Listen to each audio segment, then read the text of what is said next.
Baik, Assalamualaikum warahmatullahi wabarakatuh. Baik, kali ini kami dari kelompok 1 mata kuliah kewirausahaan kelas 2B. Perkenalkan, nama saya Alif Ismail.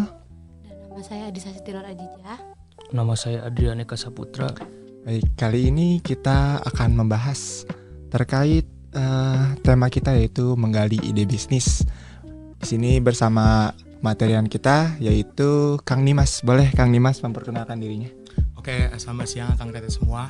Kenalkan, nama saya Muhammad Dimas Fadilah dari kampus UPI juga, dari jurusan Manajemen Industri Catering, tetangga sebelah. Siap. Kalau boleh tahu, Kang Dimas ini bisnis apa sih yang pernah dijalanin dan kenapa terpikirkan gitu ya buat mulai bisnis itu? Oke, kalau bisnis sendiri tuh banyak ya. Setiap produk pasti ganti-ganti sesuai dengan pasar juga. Dulu tuh pernah kita jualan cireng kuah. Terus habis itu juga suka buka stand-stand di acara pensi juga, jualan rice bowl. Habis itu paling kalau lagi hari raya atau hari-hari besar gitu suka nerima pesanan kue kering atau kayak cookies gitu sih biasanya. Oh, berarti bisnisnya bergerak di bidang F&B ya, food and beverage. Boleh, boleh silakan tanya. Dalam bisnis Akang sendiri, apa sih yang menjadi pembeda gitu biar orang lain tuh harus belinya ke Akang? Oh, kalau pembeda sebenarnya nggak ada ya. Setiap makanan yang saya jual atau saya buat pasti resepnya juga sama juga gitu. Nyari referensinya di YouTube juga gitu. Cuman yang selalu saya tekankan kalau misalkan membuat produk tuh pasti dari bahan baku sih. Jadi gimana caranya saya bisa menjual produk dengan harga yang lebih murah daripada kayak misalkan produk pesaing, tapi dengan bahan yang berkualitas gitu. Jadi nggak kayak asal jual, misalnya kayak tepung gitu kan. Tepung kan juga ada yang kiloan biasa, tapi sebisa mungkin kita pakai yang bermerek supaya kualitasnya juga terjaga sih, kayak gitu. Betul banget sih, kualitas kalau untuk dalam bidang makanan tuh menjadi prioritas gitu ya. Mungkin kalau dari Kang Dimas itu sendiri, biasanya kalau dalam membuat makanan gitu ya, pernah nggak sih kayak mengalami kegagalan atau kerugian gitu? Gagal mah pasti pernah gitu kan, dan gagal tuh termasuk proses dari apa si produksinya itu gitu kan. Kalau misalkan kita buat suatu produk, apalagi itu produknya baru, itu kan biasanya harus ngelakuin yang namanya train and error gitu kan, supaya kita tahu gitu kira-kira tuh rasa yang diminta sama pasar tuh kayak gimana. Yang kedua, pasar tuh minatnya tuh kayak gimana sih, kan ada orang yang suka manis, ada juga orang yang suka di tekstur gitu-gitu. Jadi dengan trial and error itu kita bisa tahu gitu ternyata tuh si pasar tuh kebanyakan permintaan tuh kayak gimana, dan kita bisa nge-adjust si bahan-bahan tersebut supaya orang yang beli juga kayak ngelakuin beli lagi gitu. Jadi nggak sekali cuman beli doang kayak gitu. Betul. Biar konsisten gitu ya belinya, biar ke Kang Dimas terus. Betul. Boleh Kang, boleh lanjut di pertanyaan. Kang, saya juga mau nanya nih. Boleh. Jadi udah nemuin ide bisnis itu, strategi apa sih yang dilakukan untuk mengaktualisasikan ide tersebut? Kalau biasanya nih lagi ngeliat sosial media gitu kan, kayak Instagram, TikTok sekarang gitu kan. Terus kan kayak ada produk yang lagi hype nih, kayak misalkan entah itu cookies, entah itu bakso aci, cireng, basreng segala macam. Itu tuh biasanya terlintas nih di otak gitu kan. Wah, kayaknya seru nih jualan ginian, dan lumayan nih buat nambah-nambah pundi-pundi duit kan. Namanya mahasiswa pasti butuh duit juga gitu kan. Ya kan? Iya. Nah, gimana caranya tuh ide-ide yang kita terapkan di dalam otak kita tuh bisa terrealisasikan. Kayak misalkan nih teman-teman semua punya ide, tapi ya udah cuman ide aja gitu, nggak ada dijalanin lah gitu. At least kalau misalkan nggak dijual pun kita coba bikin dan kita rasain. Kalau misalkan produk itu layak buat diperjualbelikan, ya kenapa enggak gitu kan. Lumayan juga buat ya nambah-nambah uang sih, kayak gitu. Baik, benar juga sih apa yang dikatakan Kang Dimas ini ya. Jadi emang kita semua perlu uang gitu. Terus jadi selanjutnya nih kan kalau kita lihat ya, Akang berangkat memulai bisnis itu mungkin dari salah satunya hobinya makan gitu ya. Makan dan masak gitu tentunya ya. Terus juga kan kalau tadi saya sudah lihat gitu ya, Akang lebih banyak di food and beverage, lebih ke makanan. Ketika mulai bisnis itu kayak sumber daya apa aja sih yang dipakai gitu, atau yang pernah Akang pakai, kayak misalnya memerlukan bantuan dari karyawan ataupun kayak sumber daya modal dan lain-lainnya gitu Kang. Kalau bikin produk biasanya itu yang turun langsung terjun selain saya tuh orang tua biasanya. Kayak mama bapak tuh selalu ikut sibuk gitu, padahal nggak disuruh tapi mereka ikut sibuk gitu kan. Dan apa ya, dari bantuan orang tua tersebut saya rasa apa ya, jadi keuntungan yang kita dapat itu daripada buat bayar orang, mendingan kita buat kayak traktir orang tua gitu kan. Lagi juga orang tua juga kayak nggak maulah dibayar gitu kan pakai uang gitu. Biasanya tuh mereka kayak udahlah traktir aja, beli makan rame-rame, nah kayak gitu. Padahal juga sayanya juga nggak nyuruh gitu, paling kayak gitu. Terus kalau buat teman sendiri pernah gitu apa ya, melibatkan temen tapi dalam proses promosi gitu kan. Kayak kan kita udah temenan ya, udah lama nih ya kan, satu SMA juga.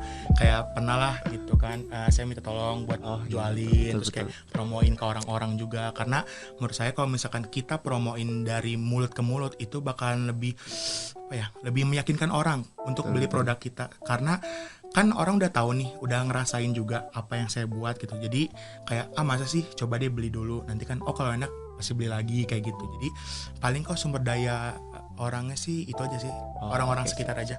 Kalau untuk karyawan atau misalkan yang bantuin gitu di luar orang internal nggak ada sih. Nggak ada. Ya baik, berarti memanfaatkan sumber daya sekitar gitu ya. Betul. Semoga emang sumber daya, maksudnya selain sekitar, kedepannya gitu ya bisa memanfaatkan sumber daya yang ada di daerah tersebut. Jadi kayak memperkerjakan orang gitu kan ya. Betul, itu sih impian dari pebisnis sih. Terus juga boleh Teh? Kalau boleh tahu nih, prediksi bisnis Akang untuk kedepannya atau plan target penjualan bisnis Akang untuk kedepannya itu bagaimana? Kalau untuk kedepannya, plan kedepannya mau ngapain, terus juga mau jualan apa, itu saya masih tetap nyari-nyari lagi gitu, sesuai ikut apa kata pasar lagi suka ini ya saya coba buat bikin ini, pasar lagi suka itu saya coba juga.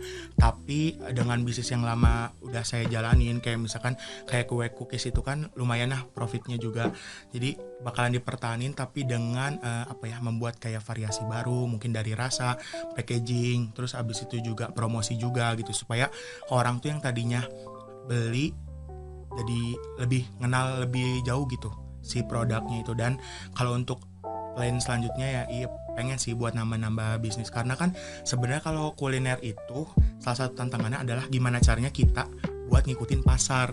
Kayak kita nggak bisa nih stay buat jualan itu terus ya, kalau misalkan jualan tuh laku terus gitu kan. Cuman kan kalau misalkan jualannya kayak model-model cemilan, pastry, produk pastry, bakery gitu-gitu kan, itu kan nggak setiap orang setiap hari atau setiap menit makan ya. Jadi susah sih kalau misalkan kita untuk bertahan itu. Cuman salah satu cara untuk mempertahankan itu adalah dengan inovasi produk pastinya. Kayak mulai dari rasa itu tadi yang kayak tadi, terus juga lebih dimacemin lagi nih gitu kan. Terus juga kan sekarang kan makanan biasa dicampur-campur ya. Kayak kemarin tuh apa tuh, croffle ya kan, croissant waffle gitu kan. Betul. Nah dengan kayak gitu, orang Indonesia ini kan apa ya, kepoan nih, kayak unik ya, kayak kayak apaan unik sih gitu kan, croissant aja, aja gitu. Tapi kalau digabung ya padahal rasanya mah sama, cuman bentuknya aja. Nah dengan kayak gitu sebenarnya kita kayak bisa ngambil trik gitu loh, kayak orang kayak bikin orang penasaran, terus akhirnya orang tuh mau beli gitu produk kita. Betul. Paling kayak gitu sih untuk kedepannya. Baik. Itu kan Akang tuh pasti mengikuti zamannya apa yang sekarang lagi rame dalam bidang makanan. Nah, Akang tuh tahu perubahan makanan yang secepat itu dari mana? Biasanya dari sosial media sih, pasti kayak Instagram, YouTube, TikTok kan itu sering banget ya. Paling dari situ. Terus juga karena saya juga kuliahnya di bidang kuliner juga, jadi pasti dosen juga ngasih informasi. Terus juga kayak, ini kalian jual ini nih lagi hype kemarin tuh sando, tahu nggak teh? Kayak sandwich gitu yang isinya strawberry atau mangga. Tuh di tetangga sebelah tuh banyak yang jualan kayak gitu tuh gitu kan. Kalau ada yang jualan gitu pasti anak MIK pasti. Nah kayak gitu kan. Jadi kan kayak gimana ya, kita kok apa ya, rebutan gitu sih buat si produknya itu. Jadi kayak gitu sih paling. Oh iya. Baik, tadi kan Akang berjualan gitu ya, macam-macam sesuai dengan musimnya. Kayak pernah nggak sih ngerasain gitu pengalaman Akang, kayak Akang jualan tapi di komentar sama orang, oh rasanya gini. Pernah nggak sih dapat pengalaman itu gitu? Kayak entah itu pengalaman baik ataupun buruk. Pasti itu mah, itu udah paling nomor satu lah gitu. Kan kita juga asal jualan pasti nanya kan kayak gimana sih tadi produk gue, ada yang gagal apa enggak gitu kan. Terus adalah yang komen kayak kemanisan, terus si misalkan cookiesnya terlalu soft gitu kan, pengen yang lebih kering gitu kan. Namanya orang kan selera ya, kita nggak bisa. Dan apa ya, salah satu prinsip atau hal yang harus kita punya tuh ketika produk kita itu dikomentarin orang, kita tuh nggak boleh namanya baperan. Yang kedua tuh kita harus nerima, karena bagaimanapun mereka tuh adalah konsumen kita kan. Iya, betul. Jadi tanpa mereka juga produk kita juga nggak bakal bisa kejual atau kebeli gitu kan. Jadi ya terima aja komentarnya, baik itu buruk, baik ya. Jarang sih yang kayak nggak enak banget, ngapain sih jual gitu. Enggak lah, kan kita juga manusia ya, pasti kayak ya tadi itu fungsinya trial and error tuh pasti kayak gitu kan. Jadi kita coba dulu buat, terus kita rasain juga si resepnya kira-kira udah standar apa belum.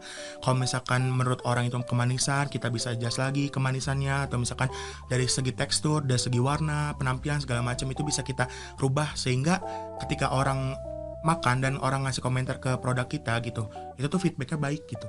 Jadi kayak gitu. Dan kalau misalkan ada orang nih yang ngomong kayaknya nggak usah dilanjutin deh, nggak layak gitu. Ya itu kita harus terima itu dengan lapang dada, dan sebisa mungkin kita ubah si produk itu gimana caranya supaya lebih baik dan nggak gagal buat dimakan orang. Iya betul, gitu. siap. Banyak ya komen-komentar Iya. Banyak, Itu mah pasti banyak. dalam hal bisnis mah ada. Kamu ya. juga sering komentar. Oh ada.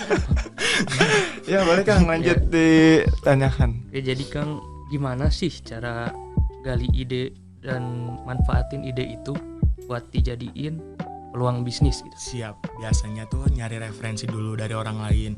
Kita ngeliat nih ide orang, dia jualan ini laku ya, gimana sih caranya, apa sih yang buat dia laku si produknya itu, entah karena rasanya enak, atau misalkan entah karena menarik, entah karena tren atau segala macam. Nah dari situ tuh ide-ide tuh biasanya muncul gitu. Nah biasanya tuh saya kalau mikirin tentang ide bisnis itu di malam hari. Soalnya itu kan kayak mau tidur kan, biasanya kan kalau tidur kan kemana-mana tuh ngawang-ngawang nggak jelas. Nah itu biasa. Bener. Tapi di waktu tersebut adalah waktu yang benar-benar pas gitu buat mikirin itu. Kadang juga saking isengnya nih, nggak tahu mau jualan apa, tiba-tiba buka Canva aja buat ngedesain logo, harga, tapi nggak tahu mau jualnya kapan dan mau jualannya apa gitu. Nah kadang tuh dari situ gitu. Nah dari ide tersebut ya itu tadi yang udah saya katakan, kalau misalkan ide tuh kalau misalkan nggak dijalanin buat apa. Jadi mendingan kalau kita punya ide atau kita punya sesuatu yang ingin kita jalankan, jalanin dulu. Kalau misalkan itu buruk atau misalkan itu kurang baik, bisa kita benerin. Dan kalau misalkan udah layak, bisa kita publish ke orang gitu. Jadi orang tahu apa yang kita kayak gitu sih. Berarti jadi minimal kita mau berusaha dulu. Mau dulu karena percuma kalau misalkan nih kita lapar, terus kita mau makan, kita bukan di Shopee kan, nyari makan apa ya, mie mulu bosen, sate mulu, kemarin juga makan sate, terus aja gitu, tapi nggak dijalanin buat apa kan.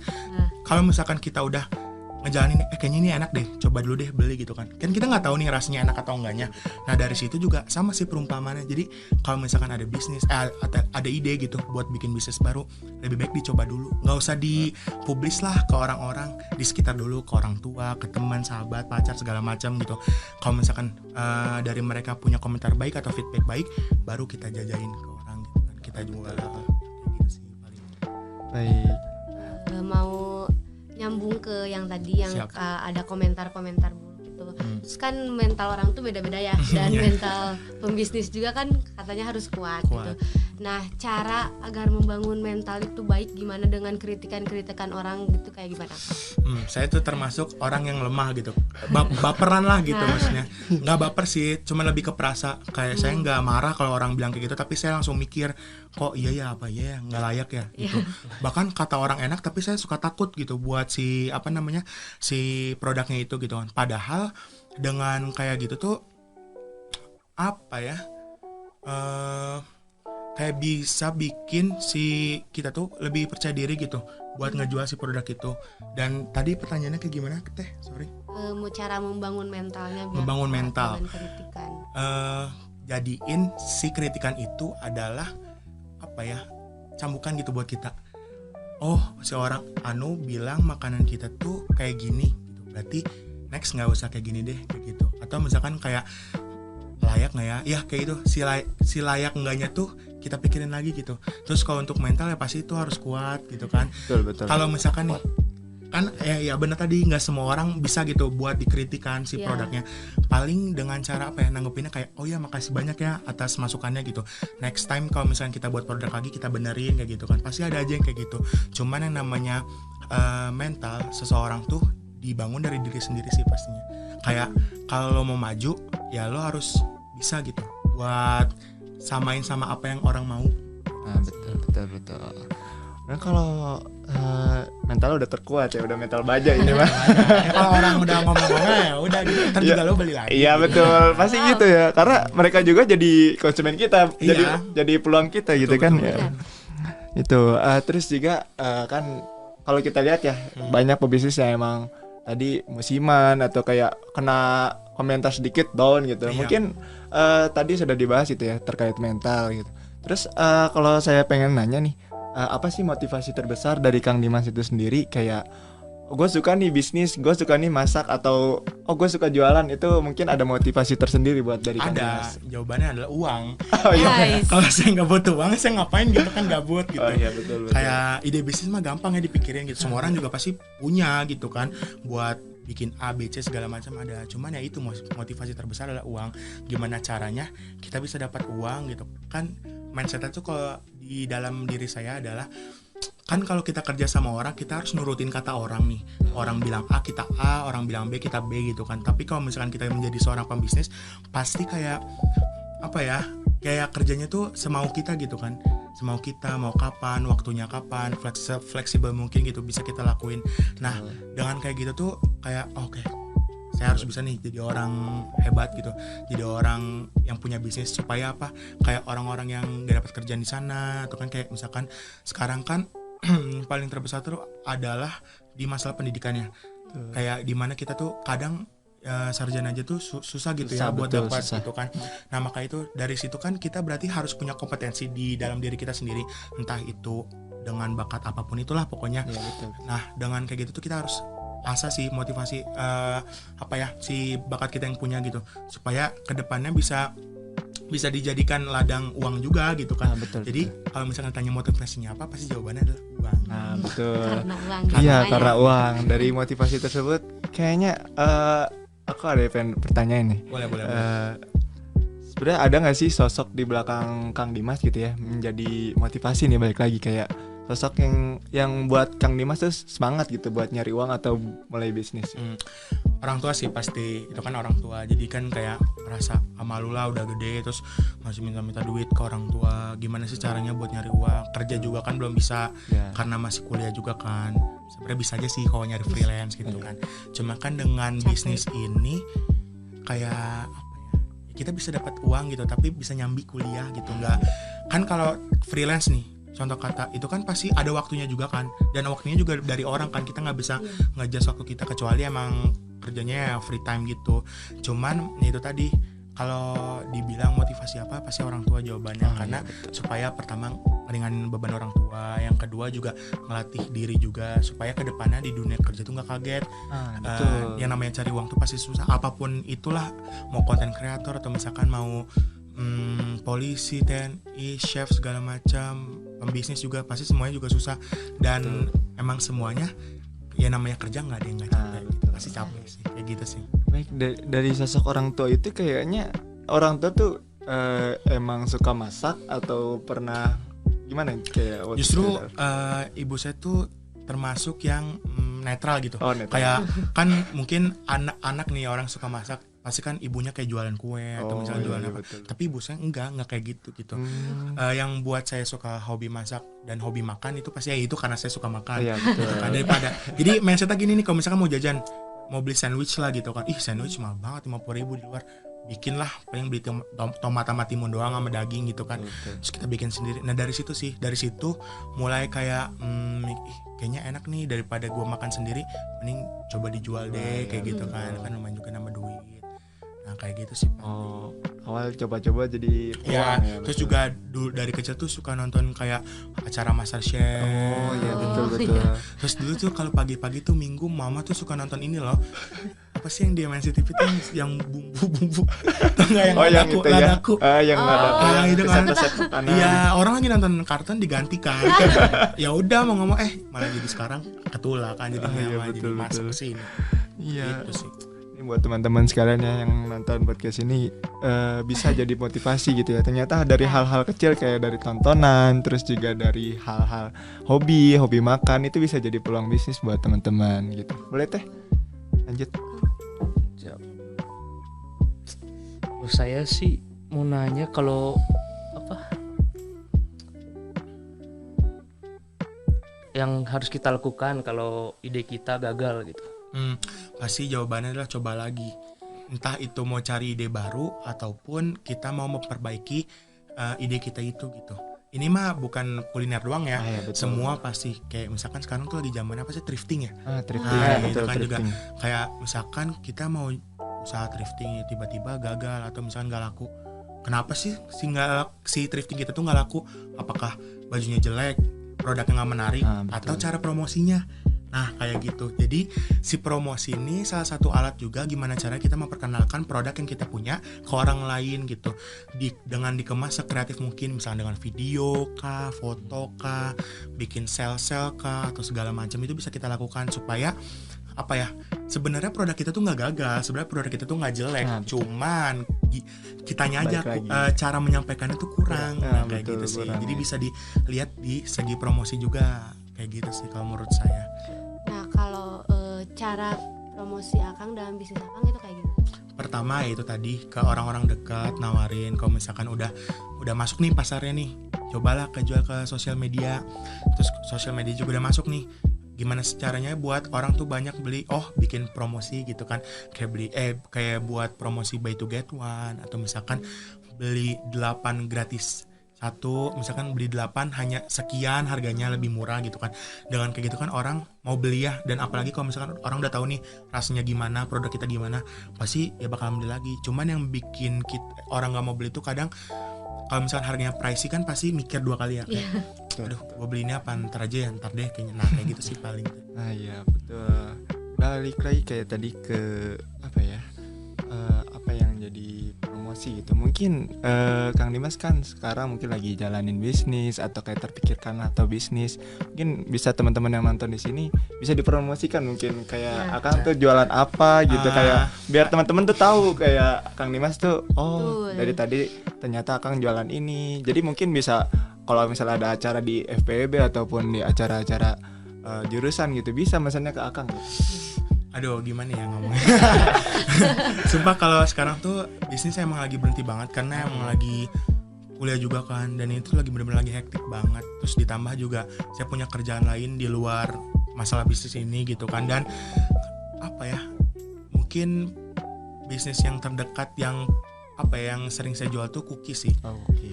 Itu tuh terinspirasi dari teman gitu, teman banyak yang jual cookies, terus jual itu tadi kayak bikin, terus ngerasa enak, bisa lah buat dipromosiin. Nah gitu. Nah kalau misalkan mau dicek boleh tuh Instagramnya di Cookie Dims. Nah, Cookie Dims tuh teman-teman boleh dicek ya Itu masih buat nggak ada followers. masih kosong, masih ide ya. Masih enggak, Oh, udah jadi. Udah jadi. Kan kamu Oh iya kamu- benar ya. aduh, lebaran Master. kamu beli. Oh iya Tuh betul betul. gimana sih Kang? Oh iya Terus betul. sekarang kan juga lagi ini kan di kuliah tuh lagi belajar kayak seni kuliner gitu. Kemarin Iya, kan betul. buat ngias tumpeng, terus bikin jelly art juga, Iya. bikin karangan bunga. Nah, ini lagi muncul nih dia baru nih buat bikin apa nih, kayaknya buat jualan tumpeng seru sih gitu Iya. kan. Karena tumpeng tuh mahal ya, dan prosesnya itu juga nggak main-main gitu kan. Kalau misalkan orang bikin jualan tumpeng berapa harganya, 300.000, ih mahal banget Mahal sih. banget. Ya udah bikin sendiri aja, coba motong wortel jadiin mawar gitu kan, mau iya gitu. Nah kadang sih betul. di situ sih, jadi di sisi itu sih yang kayak bikin ide ini kayaknya lumayan nih buat nyari cuan-cuan lagi. Betul betul. Nah, berarti kayak betul ya apa yang katakan Mas tadi ya, terkait bisnis itu. Terus juga mungkin kayak Akang nih kan udah beberapa kali gitu ya bisnis gitu. mungkin kayak ada suatu momen atau kayak eventual kayak misalnya lebaran kayak Akang lebih ke cookiesnya atau kayak mungkin ada nggak sih kayak suatu momen dimana Akang tuh meraup untung yang banyak gitu. Oh iya pasti tuh di jawabannya di cookies itu, di kue kering itu. Karena pertama tuh kan jualan kue kering kayak nastar, kastengel, putri salju gitu kan. Terus saya mikir nih kayak orang nggak bosen apa makan ginian dulu gitu kan. Iya, Akhirnya betul. lebaran kemarin tuh sebenarnya udah 2 kali lebaran sih saya jualan cookies ini. Dan lumayan ya ternyata untungnya gitu kan. Dan bikin cookies nih nggak seribet bikin kue itu gitu kan. Kalau bikin kue itu lelah banget ya. Terus kayak kalau kita jual kemahalan orang nggak mau beli, kita jual murah juga rugi karena bahan kue tuh cepet banget naiknya gitu. Kayak ada BBM naik atau apa pasti naik. Kayak terigu tuh naiknya tuh bukan kayak 1.000 2.000, kadang bisa 5.000 gitu kan. Jadi kayak banyak ya Banyak sininya yang- gitu kan. Nah kayak itu sih pernah waktu itu jual cookies juga gitu dan itu lumayan sih profitnya. Kayak satu uang jajan sebulan Iya. dapat lagi. Betul, betul. Terus juga Sangat kayak menguntungkan. waktu pensi gitu kan Akang jualan rice bowl itu gimana? Itu juga tuh lumayan juga untungnya juga karena kalau di pensi tuh rata-rata orang yang mau nggak mau jajan di situ ya di tenan betul, itu betul. gitu kan. Emang sewanya harga sewa tuh lumayan mahal juga cuman keuntungan juga masih gede sih gitu kan. Apalagi ya itu tadi keuntungannya bisa 2 kali lipat dari modal gitu kan. Kadang itu juga udah dipotong sama harga sewa gitu kan. Nah dari situ-situ sih paling keuntungannya paling gede. Cuman kalau buat kayak PO atau bikin-bikin pesanan orang basic sih itu sih. Oh, basic ya. Betul. Kan Standar. Akang tuh udah jualan dari SMA, SMP mungkin. Dari SD Oh malah. SD, SD, SMP, SMA, terus juga pembisnisnya. di pensi, terus di waktu lebaran gitu. Mungkin kayak Akang tuh kayak event-event kayak gitu, mungkin ada nggak sih yang emang kayak jadi suatu pengalaman menarik gitu kayak dari Akang tuh kayak mengesankan gitu dari misalnya di SMA tuh kayak Akang jualan sesuatu kayak dapat feedbacknya gitu ya bener. Bisa diceritakan gitu. Pasti sih kalau jualan kayak gitu ada aja nemu kayak jualan di pensi nih. Itu mikir, aduh nggak ada yang beli nih. nggak ada. Ternyata Ada. 2 detik kemudian atau 2 menit kemudian orang kan langsung datang gitu kan. Itu tuh di SMA sih. Oh iya, Itu di gila, SMA ya. gila tuh parah banget sih. Kayak wah ternyata dia untungnya ya lumayan juga ya hasilnya dari jualan kayak gini doang gitu kan. Kayak bangun pagi nih nggak sia-sia nih buat dapetin duit kayak gitu kan. Terus kayak juga dari momen lebaran juga ternyata kayak nggak expect bakalan sebanyak itu pesanan. Padahal cuman kayak tadinya tuh simple, cuman iseng aja ngasih orang hampers lah gitu. Itu ngasih tangga kayak enak ternyata beli nih dia. Abis beli ternyata beli lagi. Jadi kayak ide bisnis. Ya. wah ternyata banyak ya. Oh iya betul Lumayan. betul betul. Mungkin kalau tadi kan kita bacanya event gitu. Ya. Terus kayak waktu Akang jual ke face to face gitu ke orang-orang kayak waktu SD, SMP atau SMA gitu. Mungkin ada struggle nggak sih kayak kita harus ke kelas-kelas gitu kayak kita harus nawarin satu-satu sedangkan kayak mereka juga belum tentu beli gitu. Terus mungkin ada struggle atau kayak hal Parah. Dulu tuh waktu SMA sempat waktu jualan di Starbucks tuh nggak mau ngiter gara-gara malu. Bahkan kayak yang beli malah nyamperin ke kelas kayak orang beli malah malu kan. Iya, betul. Kayak gitu. Terus kayak lah gimana gitu. Ternyata tuh ada salah satu mata pelajaran namanya KWU. Itu kan kita dituntut buat jualan ya. Kalau dulu tuh waktu saya SMA tuh.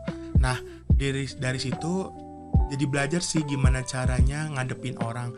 Kalau misalkan orang nolak enggak, kita harus gimana? Kan masa iya gitu mau beli nggak ah masa kan nggak mungkin ya jadi kan kayak harus benar kayak oh yaudah makasih ya gitu kan lain kali beli ya gitu ya gitu kan kayak gitu. Jadi dari situ sih jadi mulai berani gitu buat nawarin ke orang buat kayak mau beli nggak gitu. Coba dulu nih nggak usah bayar besok baru bayar. Nah kayak gitu sih. Dan dari situ tuh baru muncul keberanian sih buat kayak nawarin orang kayak face to face gitu buat nawarin mau beli nggak gitu. iya Itu betul, pasti. betul. Ya banyak gitu ya struggle-struggle Oh. gitu.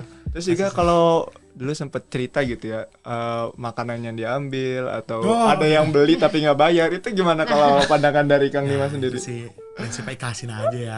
Mungkin saya dulu pernah tuh baru bikin produk itu benar-benar baru jadi banget terus ya gitu. Jadi kayak produknya tuh ketinggalan di sekolah gitu ceritanya. Terus besoknya saya nggak masuk. Itu tuh produknya kebetulan bisa dimakan berulang kali gitu lah. Maksudnya dengan jangka umur masa yang panjang gitu. Jadi waktu itu saya jualan coklat gitu sih, coklat dikasih Coco Crunch gitu kan. Nah, itu tuh baru banget Oleh tadi yang lanjut ke cerita gimana Kang Dimas tuh Ketinggalan. Oh ya, ketinggalan kan. Terus kayak ya udah ditinggal gitu aja. Pas 2 hari kemudian masuk ya udah habis aja. Kayak ini mau nanya nih siapa nih yang makan gini. Ya udah pada habis juga mau diapain Iya, juga, betul, marah juga betul. nggak bisa. Jadi pasti sih kalau kayak gitu Oh, betul. ada yang lupa bayar lah. Ya betul. Terus saya juga kan orang gak enakan ya. Kalau buat nagih duit tuh kadang susah gitu kan. Kayak tadi kamu sekian ya, itu malas. Jadi mendingan dibiarin aja. Mau dia lupa atau dia ingat, biarin aja lah. Gampang. Sedekah jatuh. Sedekah ya betul. Hitung-hitung biar usahanya lancar juga. Amin. Gitu sih mikirnya. Boleh teh Kang kalau ada pertanyaan. Nah ini sih kan Kang juga sambil kuliah, sambil apalagi masak tuh kan butuh waktu ya yang lumayan panjang gitu. Nah itu gimana cara membagi waktunya antara Akang kuliah dan Akang berbisnis? Oh, itu pinter-pinter sih, pinter-pinter kita gimana. Yang kemarin kita bikin apa? Risma Mayo. Itu tuh benar-benar itu tuh kebetulan lagi kuliah kan, karena terus kayak Alip katanya mau jualan gitu kan, ya udahlah bikin si produknya. Iya benar. Oh yang itu di bawah. Iya. Ih enak kan. Oh sumpah. ya, Sumpah. makasih. Itu kan itu bikin lama gitu kan, terus kayak telaten, kadang kulitnya pecah gitu-gitu kan. Jadi kan kayak ya pinter-pinter waktu aja lah. Asal gini sih, kita bisa memprioritaskan waktu. Kalau emang waktunya kuliah ya kuliah, waktunya nyari cuan ya nyari duit, usaha ya usaha, bisnis ya bisnis, supaya apa, nggak bentrok gitu. Kan nggak enak ya kalau misalkan di bisnis terus juga kuliah juga lagi crowded, nanti udah mah bisnis nggak jalan, kuliah nggak jalan. Jadi pinter-pinter kita buat bagi waktu. Kalau emang sekiranya lagi sibuk banget nih kuliah, udah tolak aja, benar nggak? Iya benar. Nggak lanjutkan sekarang akhirnya si Rismanya. Iya gitu. Itu sebenarnya kalau misalkan mau dipaksa, paksa bisa gitu kan. Karena malam juga ngapa-ngapain kan sebenarnya. Cuman abis waktu pasti buat istirahat tuh udah nggak ada banget. Iya. Walaupun itu keduanya bisa kejalanin, tapi waktunya habis pasti. Kayak gitu. Jadi pinter-pinter buat nyari waktu. Ya mungkin kalau soal time management gitu Akang boleh sharing gitu ke teman-teman sini kayak gimana sih cara kita time management yang baik, gimana sih cara kita waktunya kita berbisnis, waktu kita kuliah gitu kan. Mungkin di sini banyak yang nonton gitu ya dari kalangan mahasiswa gitu ya. Mungkin boleh Kang diceritakan gitu. Aduh, saya takut nih jawabannya. Saya takut salah gitu kan. Nggak apa. Ini udah belajar nih time Yeah. management gitu kan. Cuman kalau dari saya pribadi itu tadi prioritasi intinya. Kayak kita harus tahu kapan kita untuk waktunya produksi, kita harus tahu kapan kita waktunya untuk ngelakuin hal lain kayak kuliah, kerja segala macam. Supaya apa ya tadi nggak bentrok gitu keduanya. Jadi bisnis mah jalan tetap, kuliah mah juga jalan tetap gitu kan. Jadi untuk saat ini kalau saya pribadi tuh mengesampingkan bisnis karena kuliah lebih penting gitu kan. Kalau misalkan saya main-main di kuliah, pasti waktu kuliah bakal lebih lama dan saya juga kerjanya bakal lebih lama gitu kan. Jadi kan daripada kayak gitu udahlah bisnis mau jadiin sampingan aja. Nah kayak gitu.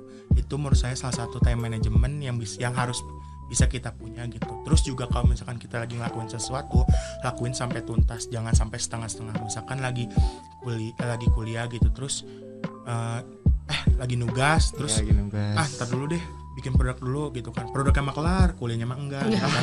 Nah jadi kan mendingan kelarin dulu sampai akhir. Kalau misalkan emang si produknya itu nggak kelar, mending bilang, kalau misalkan itu pesanan, bilang ke orangnya, sorry nggak selesai nih gara-gara lagi ngerjain ini gitu. Jadi segala sesuatunya itu emang nggak boleh dipaksa dan emang harus segala sesuatu itu harus dilakuin dengan dengan tuntas gitu, nggak boleh setengah-setengah. Intinya sih kayak gitu sih kalau buat time management.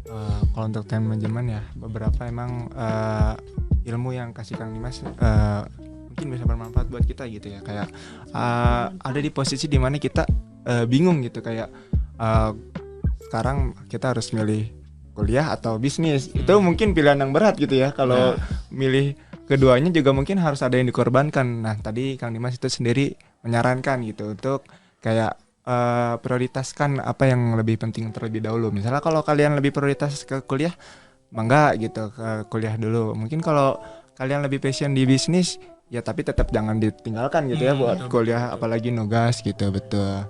Nah mungkin sedikit terakhiran dari kita gitu ya Kang Dimas. Mungkin di antara kita gitu ya mahasiswa atau halayak banyak gitu orang gitu kayak suatu saat kayak saya pengen jadi pengusaha nih, saya punya ide buat ini. Cuman realitanya nggak ada gitu, kayak realitanya kosong gitu, kayak cuman ide aja terus nggak dipraktekkan. beda dengan Kang Dimas gitu, kayak yang tadi punya ide terus langsung praktek ke Canva. Mungkin ada sedikit saran atau kayak masukan gitu buat orang-orang tersebut, termasuk saya gitu ya. Kayak saya tuh terpikirkan buat bisnis ini kayak oh ini lagi event ini nih, wah cocok nih bisnis ini, cuman kayak nggak jalan gitu. Akhirnya dimana kayak ide itu hanya mangkrak kayak di kepala aja. Mungkin ada saran nggak buat Kang Dimas kalau Kayak misalnya proyek ya. ya. betul. Baik karta kali. Iya. Ya itu tadi sih, kalau punya ide ya itu satu, dijalanin, intinya kayak gitu. Dicoba dulu, dibuat dulu, terus dilakuin trial and errornya, terus kasih ke orang kira-kira produk kita tuh layak atau enggak gitu. Karena percuma itu tadi, kita mau punya 1000 ide pun di dalam kepala, kalau kita nggak realisasikan tuh buat apa. Contohnya gini deh, simpel kan itu baru ide ya, berarti kan harus ada kayak perhitungan biaya segala macem gitu-gitu. Lakuin dulu aja itunya, mau dijalanin kapan ya terserah gitu. Kayak tadi kan saya kan iseng gitu buka Canva, nah kayak gitu. Ya udah, yang penting nanti kan suatu saat kayak ngeliat nih di galeri, oh pernah bikin ini ya, kenapa nggak dilanjutin, nah kayak gitu kan. Nah jadi kayak gitu sih. Jadi menurut saya tuh kok kita punya ide tapi nggak dijalanin atau nggak dilakuin, ya itu buat apa juga. Jadi mendingan dicoba dulu. Kalau emang tujuan untuk jualan ya jangan dijual dulu gitu, dikasih ke orang-orang sekitar, survei kecil-kecilan lah. Betul. Mereka mau komentar apa sih dengan produk kita tuh, kalau emang layak, kalau misalkan emang bagus nih buat dikasihin ke orang atau diperjualbelikan, ya dicoba aja. Siapa tahu aja bisnis itu bisa bawa kita buat jadi ladang usaha juga kan, jadi ladang penghasilan juga ke depannya, kayak gitu sih. Saya juga masih belajar juga, bukan yang expert ya. Iya. Siap. Jadi buat teman-teman sekalian kayak semua harus coba dulu gitu ya, kayak semua nggak ada yang langsung instan gitu ya, nggak ada yang langsung jadi gitu. Jadi kayak misalnya teman-teman di sini punya ide gitu, teman-teman punya masukan atau saran dari orang lain, itu boleh dicoba dulu. Kayak misalnya tadi Kang Dimas coba-coba makan dulu, minimal suka dulu ya makannya, minimal suka dulu makanannya. Dan kalau misalkan dari produk F&B itu kita harus mau makan apa yang kita buat, mau itu rasanya asin, nggak enak atau hancur, ya cobain, kan itu kita yang buat gitu, supaya kita tahu letak kesalahannya tuh di mana dan kita bisa memperbaiki itu. Kalau misalkan kitanya aja udah nggak mau makan, gimana orang lain? Betul, gimana orang lain ya. Mungkin tadi Ini deh Kang, terakhir Boleh. aku mau minta kata-kata atau wejangan dari Serem. Akang gitu ya, buat yang mau memulai bisnis untuk orang yang bisnisnya masih pemula gitu. Kata-kata motivasinya dari Akang apa? Aduh, saya juga masih pemula banget. Tapi kan udah dari SD. Intinya ya lakuin aja. Kalau misalkan emang si bisnis si idenya itu udah ada gitu kan, mau sekecil apapun progresnya dilakuin gitu. Terus pikirin apa sih yang bikin kita termotivasi untuk melakukan hal ide itu gitu kan. Entah itu tadi kayak uang, atau misalnya kayak daripada gabut nggak ngapa-ngapain, mendingan cari duit gitu kan. Mau dapat enggaknya yang penting bermanfaat lah gitu. Kita ada activity gitu, daripada kita cuman diam doang scroll TikTok gitu kan. Mendingan kita gali-gali supaya memanfaatkan waktu luang juga, memanfaatkan ide-ide yang udah kita buat juga gitu kan. Paling dari aku sih kayak gitu sih. Baik, terima kasih ya buat Kang Dimas atas bincang-bincang soal ide bisnis ini. Kayak buat teman-teman juga nggak usah khawatir, nggak usah ragu gitu. Kayak misalnya kalian punya ide, langsung tuangkan aja itu, walaupun kalian kayak hal kecil kayak ngedit di Canva kayak ataupun hitung-hitungan kecil gitu. Kayak teman-teman harus mulai berani gitu dari sekarang. Apalagi sekarang kalau dibilang usaha itu kedepannya progresnya baik gitu ya, kayak punya masa depan cerah kalau misalnya untuk usaha itu sendiri. Baik, kalau dari saya sekiranya cukup gitu kan. Terima kasih banyak buat dari Kang Dimas atas materinya atau kayak sharing session gini dari kita. Untuk teman-teman di sini jangan lupa untuk ditonton juga. Terus juga terima kasih teman-teman dan Teh Adisa, Teh Adrian dan Kang Dimas. Kurang lebih mohon maaf. Wabillahi taufiq wal hidayah. Wassalamualaikum warahmatullahi wabarakatuh. Salam. Kang, makasih banyak. Sama-sama. Kasih, Kang. Udah.